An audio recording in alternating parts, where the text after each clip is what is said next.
황기도 콩과예요. 감초도 콩과고. 황기에는 아스트라갈라스 멤브라나시우스라고 하는 학명을 가지고 있고요. 이게 이제 뿌리를 약으로 쓰는데 원산지는 중국, 한국, 일본 등지가 원산지라고 알려져 있습니다. 황기에는 제주황기, 자주황기, 개황기, 염주황기 여러 가지가 있는데, 근데 이제 주로 쓰는 것은 일반 황기라고 하는 거. 이렇게 봐서 오른쪽에 있는 거. 그게 이제 근데 황기 지금 이제 얘기했지만서도 저것도 좀 키 좀 크면 잘라줘야 되고. 키가 그냥 놔두면 1m 정도는 커요, 이게. 근데 이것도 널찍널찍 소식해버리면 덜 크고 옆으로 가지를 막 치는데 밀식을 하게 되면 더 크죠. 도장을 한 그런 효과가 좀 있습니다. 그래서 7, 8월에 여백에서 꽃대가 나온다. 총상화서로서 총상화, 이거 뭐 얘기할 필요 없다. 꽃이 뭐에 피는 겁니다. 총상화서로서 나비 모양의 얇은 노란 꽃이 피고 여기 요 보시면 이게 꽃이 이렇게 핍니다.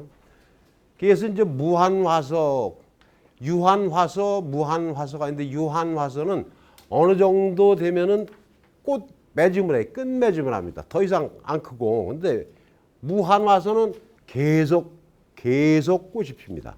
근데 황기는 무한화서이기 때문에 나중에는 수확기로부터 50일이고 60일이고 이전에 핀 놈들이래야지 제대로 결실을 하는데, 그렇지 않으면 뒤늦게 핀 거는 씨도 못 맺고 결국엔 에너지만 버리는 거예요, 그거는. 그래서 조기에 적심, 카팅을 해줘서 꽃 피는 것을 갖다가 억제를 해주면은 꽃 피는데 허비할 에너지를 뿌리에 저장을 한다든지 키를 더 크게 한다든지 이런 효과가 있단 말이죠. 근데 키가 커야 할 필요가 없는 것이 키만 크고 그러면 바람 불고 하면 도복이 돼, 쓰러져요. 바람 맞으면은. 위는 이제 약하고 하기 때문에. 그래서 이제 이따가 나오는데 어느 정도 컸을 때 어느 정도 끊어주라, 그런 얘기가 나옵니다. 그래서 이게 타가 수정을 하는 자가 불합성이라는 얘기는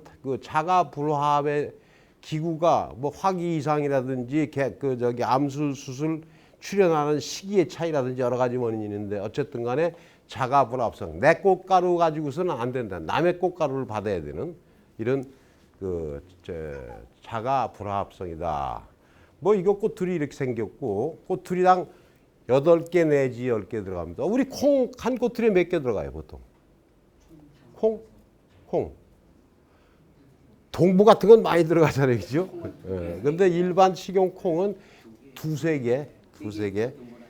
3개짜리도 보면은 쭉쟁이가 더 끼고 2개 정도 보면 됩니다. 뿌리를 약으로 쓰면 길이는 10 내지 80cm, 지름은 0.5에서 2cm 정도. 그러니까 그 변이가 크다는 얘기죠. 그 생육 조건, 그 비옥도라든지 비배 관리라든지 이거에 따라서. 그리고 이제 그 뿌리는 비배 환경도 중요하지만서도 토질에 따라서 깊게 들어갈 수가 있는 땅이 있고, 저 감초 얘기할 때 몽골의 그 사막 지방 얘기를 했지 않습니까? 그러면 막 이렇게 들어가는데, 우리나라 황기도 옛날에 정선 쪽에서 나오는 대황기라고 있었어요. 이제 크니까 대황기라고 부르는데, 그거는 이 마이크 대가리만큼 굵어요. 그게 이제 한 6년 정도 되면은 마이크 대가리만큼 굵어요. 그래서는 이만큼은 커요. 이렇게. 정선의 모함이 석회암인 지역에 물 잘 빠지고 흑살 좋은 데는 쭉 뻗었는데 똑바로 못 뻗어요. 그 땅에도 왜? 돌 때문에. 그래서 이렇게 하는데, 그런 거는 1kg에 지금 10만 원도 넘어요. 그런 약은 구하지를 못해요. 그러니까 차라리 그 황기 같은 걸 갖다가 내가 1년에 4번만 가보라 그랬잖아요. 약초 농사 하려면은. 근데 그 대신 제일 중요한 것이, 그 얘기는 내가 빠뜨렸는데, 초창기에 잡초하고 컴피티션, 경합이 일어나더라도 잡초를 이길 정도까지는 풀 관리를 해줘야 돼요. 첫째는 풀 관리.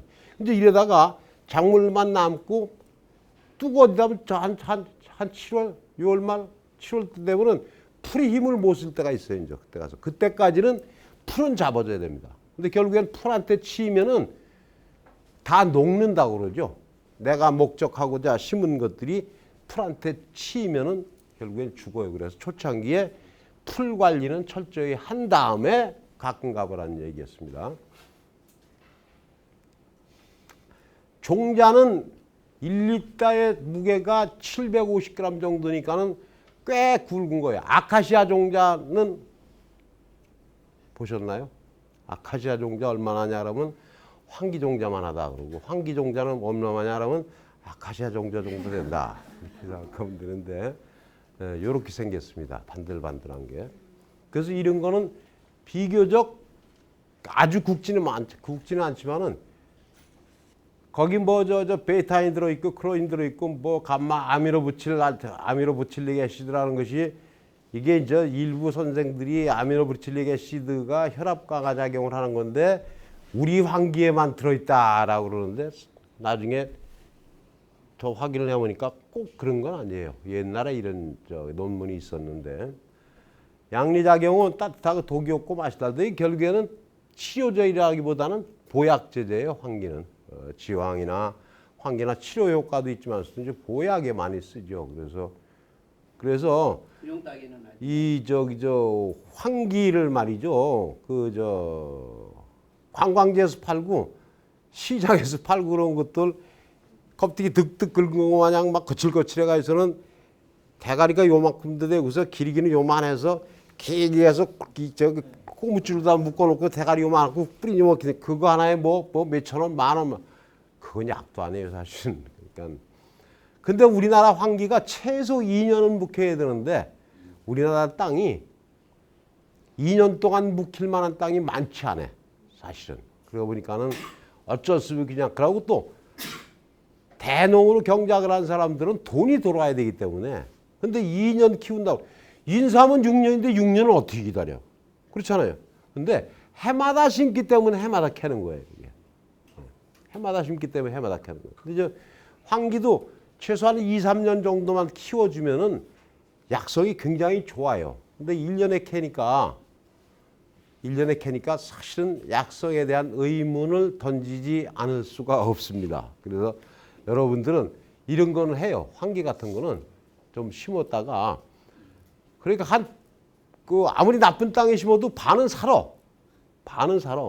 그러고선 한 2년 묵히고 거기 또 한 반 살아. 3년 가면 3년만 키워놓으면은 집에서 쓰는 보약으로는 최고입니다. 그래서 황기 말려놨다가 저 가시오가피 껍데기도 필요 없고 그냥 잔게장에 쳐서 그냥 나무단처럼 묶어놓은 거하고 같이 넣고서 푹 그거 먼저 삶아내면 누런 물 나옵니다. 누렇습니다. 걷어내고서 닭 집어넣고 삶으면 정말 잡내 잡습니다. 그거는. 잡내도 없어지고 또 맛이 담백해집니다. 그것도. 그러니까 황기는 그런 용도로 쓰시려면 굉장히 괜찮은 오미자라든지 지황 같은 거는 경옥교 찐다든지 그거 말고서는 지황차라고 해먹는다. 그거 아무 맛 없어요. 그러니까는 경옥고를 집에서 만든다든지 할 때 쓰고 구기자 같은 거 말려놨다 구기자 차 그런 건 좋아요. 지금 우리가 지금까지 얘기한 작물에서 얘기한 말이죠.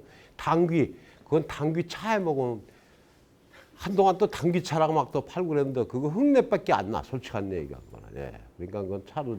그래서 이런 황기 같은 거는 식품할 때 보약으로다가 그냥 닭을 삶아도 좋고 그런 용도로다가 좀 묵혀서 1년생 캐지 말고 묵혀서 그러면 1년생, 2년생, 3년생 가려면 계속 우에 쳐줘야 되고 잘라줘야 되고 그래야지 뿌리가 실해집니다. 이따가 이제 뒤에 나오니까 독이 없고 맛이 달다 별 작용이 다 있다는데 중추신경계 흥분도의 기능이 있다.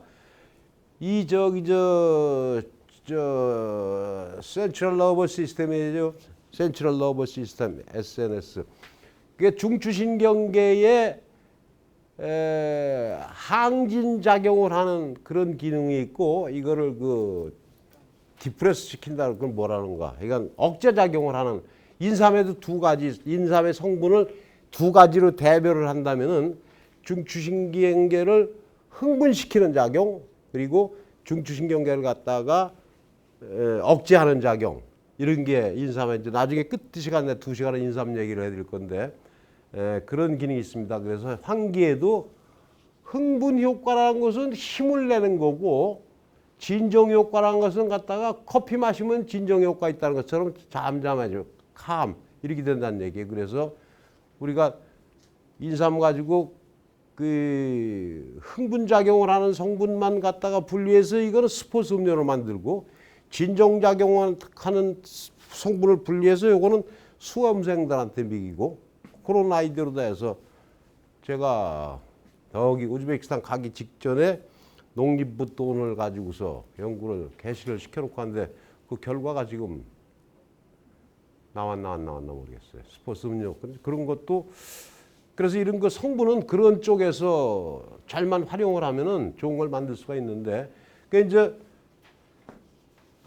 풍성환기, 아성환기 하는 것이 제가 이 2006년도에 내가 그만뒀다 그랬지 않습니까? 이게 태백 수집종 모든 품종에 특히 이런 자원이 풍부치 못한 이런 약초들은 전부 순계분리 육종, 선발 육종을 한다고 처음에 말씀을 드렸지 않습니까? 그래서 교배 육종 하기 전 단계에서는 전부 태백에 있는 전국의 환기를 다니면서 가급적이면 야생종을 수집해서 하면 좋은데 야생종은 거의 없어요. 산에 가도 이거는. 그래서 재배하고 있는 것. 근데 아무거나 가져오면 결국엔 우리에게 다 돌아다니거든. 그래서 그 내력을 잘 들어서 언제적부터 이 종자를 받아서 썼느냐. 그래서 엄청 오래됐다면 그거는 이제 재래종으로서의 하나의 그 순계, 퓨어라인으로 됐다고 보고서 이제 그런 걸 수집을 해야 되는데 지금은 그런 것들이 흔치 않습니다. 그래서 태백에서 수집한 것 중에서 한 24거 수집해다가 심어놓고서 고르고 또 심었다 또 고르고 거기서 이렇게 해서 만든 것이 이제 풍성환기는 제가 있을 때 해서 냈던 품종이고 아성환기인가 이거는 나는 잘 몰라요. 이때부터 내가 잘 안 했었으니까. 그 품종이 몇 가지가 있습니다. 그 이제 이게 그 우리 법이 그래요. 한약재이면서 식품으로다가 공용할 수 있는 것들은 전부 식품 용도로 들어와 가지고서 이것이 한약재 시장으로도 흘러 들어가는 양이 엄청 많아요. 그래서 그전 같으면은 선통관 후검사 세관에서 말이죠. 그 들어올 적에 이것이 이제 한약재 간부의원들이 인천이나 나가 가지고서는 이것이 진짜 환기 맞느냐 하는 것이 그게 이제 검사인데 통관 먼저 시켜놓고 검사하니까 그거 뭐 아니라고 그럴 수도 없는 거고 근데 아닌 것이 걸리면 다시 반송을 시키는데 아닌 거는 안 들어와요 사실은 아닌 것은. 근데 이 식품 지금은 이제 그래서 그것도 제도가 문제가 돼서 선검사 후통관으로 제가 현직에 있을 때 이제 법을 좀 바꾸고 그랬었는데 굉장히 많이 들어오는 게 이게 환기가 식품용. 근데 이 환기는 식품을 많이 쓰거든요 사실은. 예, 그렇기 때문에 환기가 식품용으로 많이 들어옵니다. 이게 보면 이제 꽤 7, 8년 전 데이터인데 1000톤 정도 많이 들어왔더니 이거보다 이때 뭐 1600톤씩도 옛날엔 들어왔지 않습니까? 근데 이게 수입하는 것이 그전에는 그 전해에 흉년이 들었다. 값이 비싸서 그랬다. 그러면 또 그 다음에 예측을 하고 수입을 해오는데 요즘에는 그냥 거의 해마다. 근데 단가는 킬로그램 하면 2,000원밖에 안 했잖아요. 2불. 킬로그램 2불이면은 2,500원도 안 되잖아요, 요새. 킬로그램당 2,000원. 지금 우리 거는 예? 돈 만 원 정도는 갈 거예요, 아마. 예. 그러니까는 이때는 뭐 이거 반값도 안 됐었잖아요. 우리나라 어디 가나 다 됩니다. 다 되는데 비교적 서늘한 중북부 산간 지역이 적합합니다. 아주 뜨거운 동네에서는 안 돼요, 이게 아까 환기 처음 나올 적에 아스트라갈라스 멤브라나시우스라고 했잖아요. 그러고 추운 지역이 우리나라 같으면 가급적 서늘한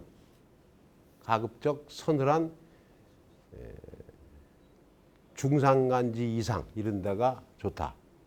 근데 하여간 그 포천 쪽에도 굉장히 많이 들어가는데 전부 1년생으로 다 지금 내고 있는 게 현실이기 때문에 혹시 여러분들이 자금용으로 한다라면은 2, 3년은 좀 키우라 하는 얘기입니다. 그리고 특히 하절기에 온도가 높지 않고 일교차가 많이 나는 지역이라고 하는 것은 일교차가 낮 최고 기온, 야간 최저 기온하고 차이가 일교차인데 이것이 심하면은 탄소도 과정에 활동한 탄수화물의 생성 축적이 좋아지는 거예요. 그러니까 그래서 일교차 하는데 우리나라 일교차가 별로 없어요. 근데 요새 날씨에는 일교차가 꽤 심한 편이에요. 특히 과일 같은 거에 일교차가 심한 지역에서 당도가 엄청 올라갑니다. 일교차가 심하면. 그래서 저 우즈베키스탄 사막인데 뜨거울 때는 45도씩 50도씩 올라가요. 근데 밤에는 이불 덮어져요. 그런데 거는 달아도 잔인하게 달아. 잔인할 정도로 달아요. 내가 이스라엘에 가서 6개월을 옛날에 있어 봤는데요. 그 유태인들이 친절히 내가 와가지고서는 저기 저 새농민이라는 잡지에다가 6번을 연재를 썼었어요. 이스라엘 거기에 대해서. 근데 그 제목을 내가 작지만 매운 나라라고 썼고 그 다음에는 친절도 잔인할 정도인 나라 이렇게 썼었어요. 이 달아도 잔인할 정도로 달아요. 이게 엄청 달아. 네. 포도가. 근데 그런 데는 진짜 일교차가 심한 거예요. 그러면 당도에는 끝내줍니다. 우리 포도 지금 뭐 크림슨이 뭐니 그 마트에 가면 수입하는 거 없잖아요. 그것도 당도 옛날 우리가 먹던 셔빠진 어려서 먹던 포도가 다 쉬었잖아요. 그지? 근데 지금은 우리 것도 많이 개량이 됐지만 들어오는 포도 달죠. 근데 그 이스라엘 건포도가 얼마나 산업이 발달하는데 건포도 싸고 그런데 요새는 또 비싸졌어. 밭은 토양은 가급적 배수도 잘 돼야 되고 배수가 잘 되려면은 어때야 돼요?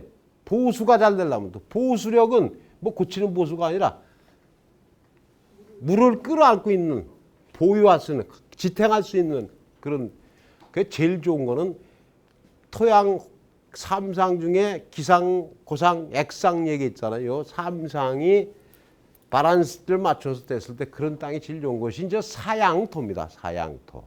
사양토에 땅심이 깊으면 물이 잘 빠지죠. 땅심이 깊다는 얘기는 유효 경토심이라고 해서 보통 우리나라의 평균이 15cm밖에 안 된다고 그랬잖아요. 근데 이런 데는 밭에 따라서 깊은 데도 있어요. 그래서 자꾸 깊이 가리를 해줌으로 해서 토양의 물리성을 개선을 해주는 거거든요. 그래서 이러한 그 사양토 토질로서 농경지의 아이고 이거 이거는 저 GAP에서 나오는 얘기고 하여간 땅심이 좋으면서 좀 삽질에서 푹푹 들어가는데 이렇게 따지면 돼요. 예, 삽을 푹푹 들어가는데 토심이 깊다는 얘기는 그 얘기입니다. 삽이 푹푹 들어가는데 물 빠짐이 아주 좋으며 부식질이 맞은 식양토 부식질이 많다는 건 검은 땅이라고들 부르는데 이 토성에 따라서 부식질이 많지 않아도 검은 색깔 띠는 데도 있어요. 그래서 그 유기질 비료를 많이 계속 넣어주다 보면은 부식질이 많은 땅이 되죠.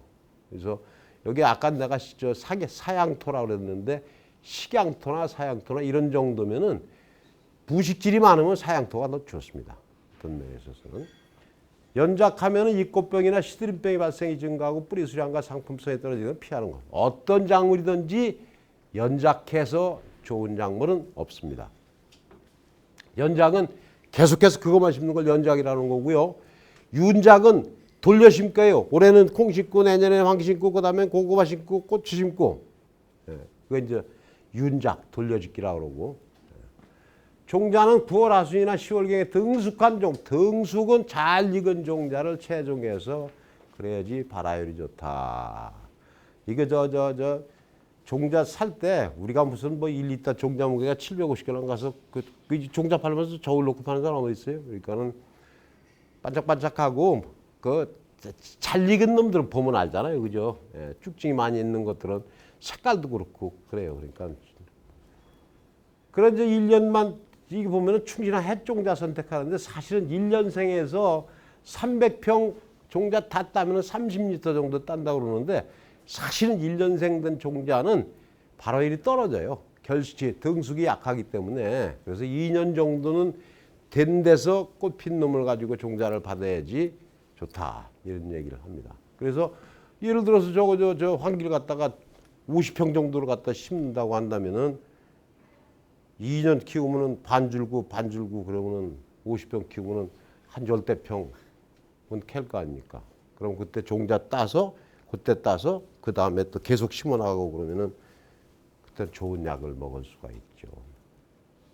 이 모든 종자는 그 냉장 보관을 원칙으로 합니다. 그 대신 저 귀한 유전자나 이런 것들은 마이너스 180도까지 들어가는 냉동고에다가 집어넣고 그렇습니다. 그래서 러시아의 그 바빌로프 옛날에 그 어디더라 어디 그 원전 터지고 막 그런데 바빌로프의 그 체르노빌. 근데 그 부근이에요. 그 바빌로프가 세계적으로 다 최고의 진뱅크인데 우리나라는 뒤늦게 시작했지만서도 그래도 꽤 많은 종자를 가지고 있어. 전부 종자 발화력을 테스트를 하는데 영하 10도 뭐 몇 도 뭐 다 이렇게 해놓고선 시설 잘해놓고선 갖다가 집어넣고 해마다 꺼내서 종자 발화력을 봅니다. 근데 이제 발화력을 볼 때는 접시 샤레에다가 여가지 깔고 물 놓고서 거기서 실내에서 보는 겁니다. 인큐베이터에다가 18도나 이거 맞춰놓고. 그랬을 적에 6일 정도 되면은 요거는 28개월이면은 2년 반인가? 2년 반 정도 되는 거예요. 2년 반 정도 묵은 종자는 평균적으로 그래도 한 30%는 나는 거예요. 30%는. 그리고 2년 넉 달인가? 1년 넉 달 된 거는 좀 들라고. 작년 가을에 따서 금년 봄에 심는 거 이런 것들은 90% 정도는 나죠. 그런데 이거는 6일 정도 되면은 이거는 한 열흘 정도 되면은 이만큼 한 80% 나는데 이 묵은 종자들은 얼마 안 나잖아요. 그지? 그래도 거의 그래도 수평적인 이런 발화력은 유지한다. 그러니까 근데 구태여 묵은 종자를 쓸 이유는 없어요. 그죠? 묵은 종자를 왜 써요? 이게 환기 종자는 안 비싸요. 환기 종자는 안 비싸니까 묵은 종자 쓸 필요는 없는 거고. 그래서 이제 그 파종은 대부분 직파 재배를 합니다. 다이렉트 시딩이죠. 트랜스플랜팅, 옮겨 심는 묘를 키워서 하는 것이 아니고 다이렉트 시딩을 하는데 직파 재배를 하는데 이게 이제 여기 곱하기 자가 못하니까는 저 별표를 붙였는데 15cm 곱하기 10cm. 2년째 가서 캘려면 조금 더 널찍하게 심어줘야 되잖아요. 그래서 요거는 앞에 거는 고을 간격입니다. 항상 여기서 나오는 앞에 숫자는 고을과 고을 간격. 그리고 뒤에 거는 포기와 포기 사이입니다. 그래서 우리 당귀를 심었으면 두 줄 심었잖아요. 그러니까 이 줄과 줄 사이가 앞에 나가는 거고. 그 이제 내가 30cm 정도 해서 한 거거든요. 그리고 여기서부터 여기까지는 30에 10이면은 우리 참깨가 30에 10입니다. 땅콩은 50에 20이고, 근데 당귀는 사실은 50에 50은 심어줘야 돼요. 이게 많이 크는 놈이기 때문에. 근데 저것도 고민이에요. 중간에 하나씩을 뽑아낼까. 조금 더 봅시다, 저건요. 그리고 너무 밀식을 해서. 그리고 이제 봄 파종을 대부분 하고요. 가을 파종은 잘 안 해요. 가을에는 또 덜 걷어야 되지 뭐 그러니까는 일이 겹치니까 대부분 봄 파종을 많이 합니다. 그래서 밭갈직에 밑거름을 골고루 뿌리고 깊이 갈아보고 전층 시비 되도록 전층 시비. 전층 시비가 뭘까요? 전층 시비는 밑에서부터 위에까지 전층이 골고루 섞이게끔. 그게 전층 시비라고 합니다. 거름을 줄 때, 비료 줄 때, 그러고서는 로타리 2번 쳐야지 막 섞이니까는 골고루 전층에 비료가 들어간다. 전층 시비한다고 그러고요. 90 내지 120cm의 두둑을 짓는 다음에 두둑의 높이가 90, 120이 아니고 두둑의 폭이. 근데 이것이 꼭 FM은 아니에요. 이렇게 했을 적에 땅의 토지 이용 효율하고 작물의 수량성하고 다 감안했을 때 이것이 좋다고 추천하는 것뿐이지 우리는 내가 돈 벌지 않고 내 식구 먹을 거로 하기 위해서는 내 마음대로 해도 돼요. 그러니까 60cm 정도 이렇게 봉긋하게 두둑을 이렇게 해놓으면 뿌리가 깊은 작물들은 밑으로 내려가기 힘들면 위로 싸져서 여기다 씌우면 이만큼은 벌고 들어가는 거 아닙니까 이게. 그래서 감초 같은 거, 황기 같은 거는 높으면 높을수록 좋아요. 근데 이렇게 해놓으면은 비 오고 사람 밖에 다니면 자꾸 주저앉아 이게 사실은. 그래서 이만큼 초원류 같은 나중에 이만큼은 주저앉습니다. 흘러내리고 그래서. 근데 그걸 타이트하게 해서 비닐을 갖다 제대로 꽉 씌워놔 버리면은 그래도 토압에 의해서 서서히 가라앉아 조금은 가라앉지만서도 비닐을 씌워놓으면은 흘러내리지는 않습니다. 그러면은 밑으로다가 못 뻗을 여기서 뻗고 나가니까는 품질 좋은 황기를 캘 수가 있죠. 그래서 두둑은 여기 있잖아요. 일항이 높을수록 두둑이 높을수록 뿌리에 사람이 좋아지죠. 당연히 좋아지죠. 이제 모든 뿌리는 물을 찾아서 지하 수위에 연결된 부분까지 지가 먹기 위한 물을 찾아서 뻗어나가는 특성이 있는데 이런 것 같이 황기같이 직근성으로 다 깊게 들어가는 것들은 그런데 콩뿌리 같은 건 옆으로 얼마 안 돼. 콩뿌리 그러니까는. 그러니까 그럼 오미자 뿌리하고 사진에 보셨잖아요. 오미자 뿌리 이렇게 퍼져요. 이렇게. 그러니까 그건 가뭄에 엄청 약해요. 그러니까 늘 오미자 밭에는 물을 줘야 된다 하는 얘기가 나온 거고. 감초는 저거 내비둬도 근데 이 밭에서 나중에 가을에 캐보면 요만큼은 들어갈 겁니다. 저게. 그리고 여기서부터 또 이제 이게 생겨. 더 못 들어가니까 여기서 이제 뿌리에 근단이 분화되면서 곁뿌리가 생기고 이것도 힘들면 중간에서 막 사고 그러니까는 품질, 상품성이 떨어지죠. 그래서 하여간 깊이 갈아주는 거 그리고 위에다가 두둑을 높게 해주는 거 그럼 이만큼 파주고 이만큼 놓고 그러면 최고죠. 그러니까는 이런 거를 잘 실현하는 데가 강원도 평창 대관령골에 가기 전에 고랭지 채소하는데 배추무하고 당귀 거기 또 뭐 하더라 파 이런 거 하는 데가 보면 말이죠 객토를 해마다 해요. 그래서 객토해서 관리기 가지고 그냥 탁 따서 두부모 자르듯이 탁 해서 긴 밭 만들어 놓은 거 보면 사진 찍어도 기가 막힙니다. 근데 이제 거기는 완전히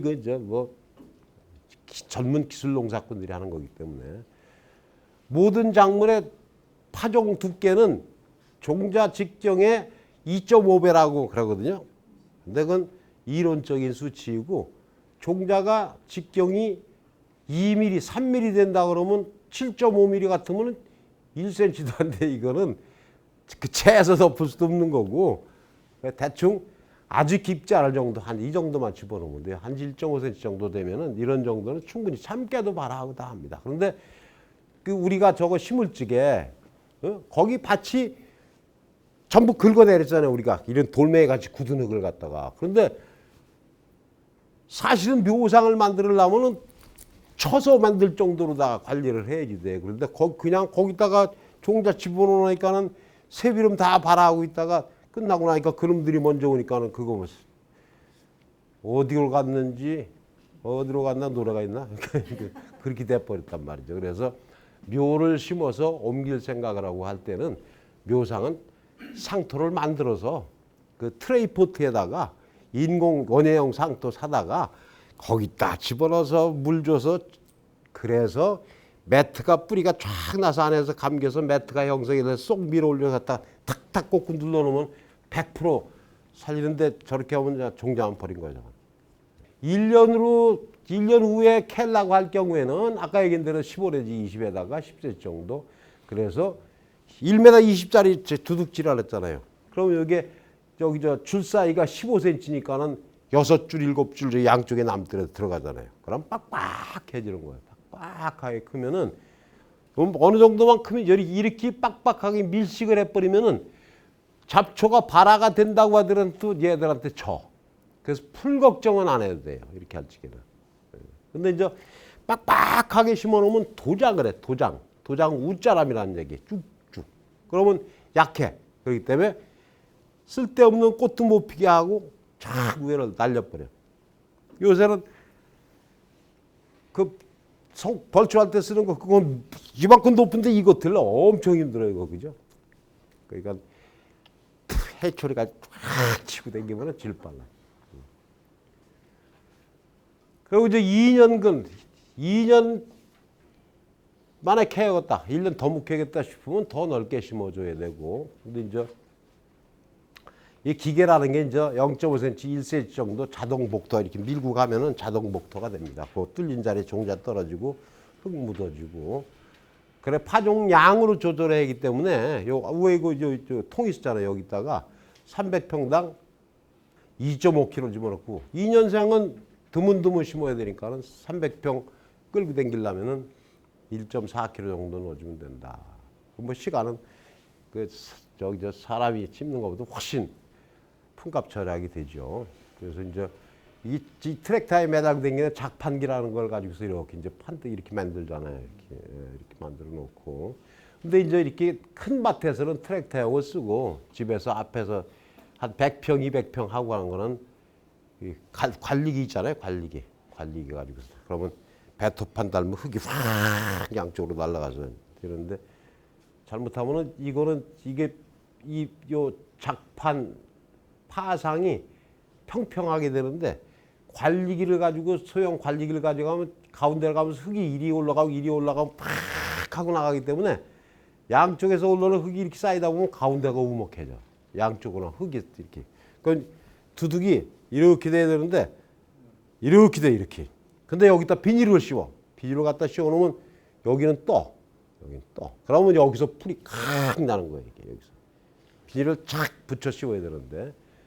그래서 이거 보세요. 여기 저 비닐을 씌운 거 보면 그러고서도 사실은 어떻게 보면 비닐을 이렇게 씌워 놓고 나서 흙을 위에다 덮는 것은 안 씌운 것보다 낫지만서도 비닐 피복 효과를 반감시키는 짓입니다. 이제 바람에 잘못하면 여기를 잘못 눌러놓으면 여기 바람 조금 들어가고 바람 좀 불다 보면 이렇게 들렁들렁하다 센 바람으로 확 다 걷어쳐 버리잖아요, 그죠? 농사해본 사람들은 그런 경험 다 합니다. 비닐 피복을 해서 이제 거기다 이제 파종을 하게 됩니다. 이제 비료를 줘야 되는데 이거는 집에서 하는 거는 비료 안 줘도 된다 그러지만 안 주는 거는 주는 게 좋죠. 뿌리를 쓰니까 질소 비료를 적게 하라는 얘기야. 질소 비료를 많이 하면은 어떻게 된다고 그랬어요? 웃잖아요. 질소 비료를 하면은 키만 커요, 키만 커. 키울 일이 없거든요. 그리고 그 대신 뿌리를 실하게 키워야 되니까 거름, TB. 그리고 인산 칼륨은 맨날 한 얘기가 인산은 개화결실, 가리는 세포의 팽암 유지를 위한 강건한 식물 육성 뭐 이런 거잖아요. 그러니까는 이런 거 가지고 질소 비료는 많이 주지 말라 이런 얘기입니다. 그 다음에 산성토에게는 석회를 충분히 시용하라는데 석회를 충분히 시용하라는 얘기가 굉장히 힘든 얘기. 그럼 석회하고 많이 주다 보면 또 붕소결핍이 생깁니다. 그래서 석회하고 붕소하고 밸런스 맞게 혼합된 것들이 나오더라고요. 그러니까 그런 것 같다 쓰면 되는 거고요. 시비량은 10의 1은 300평에서 300평당 질소 2.4kg, 인산 8kg. 요건 작고 인산 칼륨은 많이 주잖아요. 근데 밭이 어느 정도 숙전이냐에 따라서 보통 기본적으로다가 300평에 탭이 1000kg 준다는데 1000kg면 엄청 많은 것 같아도 얼마 안 되는 거예요. 1000kg. 그 저기 1톤짜리 차 적재함에다가 탭이 2톤 실어봤자 얼마 안 돼요. 300평에 펴버리면은 거뭇거뭇 색깔도 안 보여 멀리서 보면. 그냥 그래서 최소한 한 숙전인 경우 아주 오랫동안 거름 잘 주고 그런 밭 같은 데는 몰라도 웬만한 밭에는 한 300평에 2톤 정도는 누워줘서 깊이가리 해주고 계속 몇 년은 그렇게 해야지 땅을 만들어요.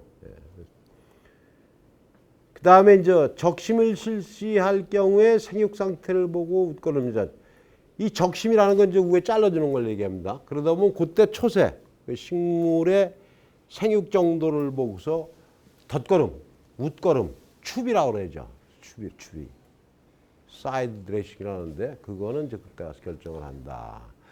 1년근으로 수확할 때 질소 비료를 순질이기 3, 4일 전에 질소만 이때는 여기 잘라 놓으면 말이죠. 스트레스를 받아요. 잘라주고 난 다음에는 요소 비료, 질소 비료를 조금씩 주어주는 것이 좋다 이런 얘기입니다. 그거 1.8kg씩 그냥 대충 300평에 1.8kg니까 그건 엄청 힘들어요. 그러면 300평에 1kg를 주라. 300평 비료 1kg 같으면 설탕 봉지가 제일 작은 게 1kg짜리 나오잖아요. 요만해, 그죠? 요만한. 내가 어제 백설탕 사봤어요. 근데 이거는 300평에 준다. 엄청 힘들어요. 어떻게 줘? 골고루 줘야 되는데. 어떻게 줘야 돼? 총무님. 그 이제 물에 타서 주는 건 액비거나 연면 시비할 때나 쓰는 거고, 물에 타서 관주할 때나 쓰는 거고, 흙하고 섞어요. 흙하고 섞어. 흙하고 섞어서 같이 뿌려주면은 그 무게가 거의 아주 그 먼지 같은 흙하고 섞으면 먼지가 먼저 날아갈 테죠. 근데 일반 밭, 그 밭에 줄 적에 거기다 두어서 패가지고서는 막 섞어가지고서는 이래 놓고선 가면 자꾸 저어주면서 쭉쭉 뿌려주고 그러면은 집에서 자가에 비료 기계로 안 주고 할 적에는 섞어서 근데 또 여기다 섞으면 덜 섞여. 큰 데다가 비료 1kg 집어넣고 300평 줄 것 같으면은 그래도 이만한 거 바가지 옆에 끼고서 한 대여섯 개는 가져야지 좀 댕기면서 뿌릴 거 아니에요. 그럼 넉넉하게 거기다 놓고서는 그건 뭐 조금 담으나 맛 섞였으니까 그죠? 이래 놓고서 이렇게 섞어가면서 갖다 이렇게 뿌리면은 300평에 1kg도 균일하게 줄 수가 있습니다. 그 비료 주고 와서 시작하겠습니다.